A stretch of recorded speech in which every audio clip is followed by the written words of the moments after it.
कोल्हापुरातील शिळे गावातील रामनगर येथे एक धक्कादायक प्रकार उघडकीस आला असून बदलापूर येथील घटना ताजी असतानाच कोल्हापुरात घडलेल्या घटनेने एकच खळबळ उडाली आहे। कोल्हापुरात 10 वर्षीय चिमुकलीवर बलात्कार करून हत्या केल्याची घटना समोर आली आहे।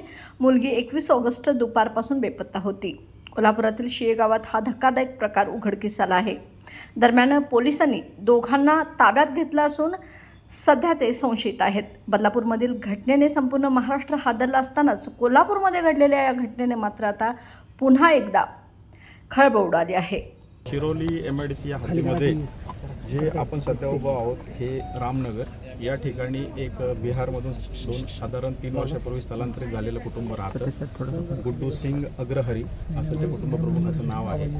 गुड्डू सिंग आणि त्यांची पत्नी हे शिरोली एमआयडीसी दोघेही लेबर म्हणून काम करतात कंपनीमध्ये आणि त्यांचा मेवणा हा त्यांच्या घरी असतो, म्हणजे त्याचे जे मुलं आहे त्यांचा मामा। तर काल सकाळी 8 वाजता दोघंही नवरा बायको हे त्यांच्या कंपनीमध्ये काम करण्यासाठी गेले, साधारण 7:30-8 वाजता सकाळी जेवण करून। आणि त्यांना 5 मुलं आहेत, जे गुड्डू सिंग आहेत त्यांना 3 मुली आणि 2 मुलं। संध्याकाळी त्यांची पत्नी 6:30 वाजता घरी आली। त्यांचे पती म्हणजे गुड्डू सिंग हे संध्याकाळी साधारण 8:20 ते 8:30 वाजता रात्री घरी आले। कंपनीत कामाला जाताना मुलीच्या मामाला मुलींकडे लक्ष ठेवण्यासाठी त्यांनी सांगितलेलं होतं आणि त्या मुली काही शाळेमध्ये वगैरे जात नाही, त्यांचे जे अपत्य आहेत 5। तर दुपारी साधारण 1:30च्या सुमारास या शिवानी जी मुलगी काल मिसिंग झाली होती तिला जेवण करून दिल्यानंतर ती मोबाईल खेळत होती त्या मामाचा दिलेला। त्यानंतर मामा झोपी गेला आणि साधारण 1:30 ते 2च्या दरम्यान ती घराबाहेर पडली। त्यानंतर तिचे आईवडील हे संध्याकाळी कंपनीतून परत आल्यानंतर आईने आणि वडिलांनी मुलगी कुठं गेली विचारलं मामाला, तर ती दुपारी गेली बाहेर असं त्यांना सांगितलं। त्यानंतर साधारण 8:30 ते 9:30च्या दरम्यान त्यांनी आसपास परिसरामध्ये शोध घेतला की सदर मुलगी कुठं खेळण्यासाठी गेली असेल नेहमीच्या ठिकाणी, परंतु त्या ठिकाणी देखील ती आढळली नाही। मग ते कुटुंबीय गुड्डू सिंग ज्या ठिकाणी राहतात त्यांच्या शेजारी निर्मला पाटील नावाच्या एक व्यक्ती आहे, त्यांनी पोलीस स्टेशनचे इंचार्ज शिरोलीचे यांना मोबाईलवर फोन केला। साधारण 9:45च्या दरम्यान 10 वाजता सपोनी जे गिरी आहेत पोलीस स्टेशनचे ते त्या ठिकाणी आले। त्यांनी देखील ही माहिती घेतली दिवसभरातल्या घटनाक्रमाबद्दल आणि त्यांची तक्रार घेण्यासाठी गुड्डू सिंग यांची पोलीस स्टेशनला आपण 137 BNS म्हणजे जुना 363 IPC किडनॅपिंगचा गुन्हा दाखल केला रात्री 23:26 आणि त्यानंतर API गिरी त्यांची टीम आणि त्या मुलीचे वडील आणि तिचे नातेवाईक यांनी देखील या परिसरामध्ये तिचा शोध घेतला पहाटे 4 वाजेपर्यंत, परंतु त्यांना काही मुलीचा शोध लागला नाही। मग आज सकाळी परत 8 नंतर SDPO करवीर त्याचबरोबर स्थानिक गुन्हे शाखेचं पथक आणि पोलीस स्टेशन असं यांनी परत शोध सुरू केला त्या मुलीचा। त्यानंतर मग डॉग स्क्वॉडची देखील मदत घेण्यात आली।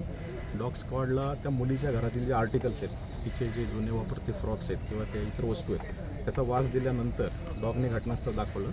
त्या ठिकाणी त्या मुलीचा मृतदेह मिळालेला आहे। त्यानंतर मृतदेह मिळाला साधारण 12:15च्या दरम्यान दुपारी। त्यानंतर मग फॉरेन्सिकची टीम बोलून त्या ठिकाणी जे सॅम्पल्स आहेत घटनास्थळावरचे ते कलेक्ट केलेले आहेत। त्यानंतर आता जे वडिलांना तिच्या जी डेड बॉडी ज्या ठिकाणी मिळाली त्या ठिकाणी देखील त्यांना नेण्यात आलेलं होतं आणि त्यांना सर्व परिस्थिती घटनास्थळ दाखवण्यात आलेलं आहे। आणि आता पुढील जे तिचं शवविच्छेदन आहे त्यासाठी त्या मृतदेह आहे तो CPRला आपण शिफ्ट केलेला आहे आणि त्या ठिकाणी SDPO उपस्थित आहेत। आता हा जो कालचा गुन्हा दाखल आहे त्यामध्ये आता ज्या शक्यता आहेत विविध या गुन्ह्याच्या क्राईम अगेन्स्ट चाइल्ड त्या सर्व शक्यता पडताळून फॉरेन्सिक टीमला सांगून तिचं शवविच्छेदन आता पोलीस करून घेत आहेत। त्याचबरोबर स्थानिक गुन्हे शाखेची टीम देखील संशयित जे आहेत, कारण या ठिकाणी दुपारी 1:45च्या दरम्यान सदर मुलगी एका अनोळखी इसमासोबत चालत येतानाच एक अंधुकचं फुटेज देखील प्राप्त झालेलं आहे। तर त्या व्यक्तीचा देखील शोध LCBची टीम घेते। आम्ही देखील तिकडे चाललो आहे। तर पुढे जी डेव्हलपमेंट होईल ती आपल्याला घटनास्थळी कुठल्या अवस्थेत होती त्या संदर्भात थोडीशी प्राथमिक अंदाज जो आहे तो आता फॉरेन्सिक टीम येऊन गेलेली आहे। मुलीच्या अंगावर फ्रॉक होता, परंतु तिची चप्पल किंवा तिचे जे काही अंतर्वस्त्र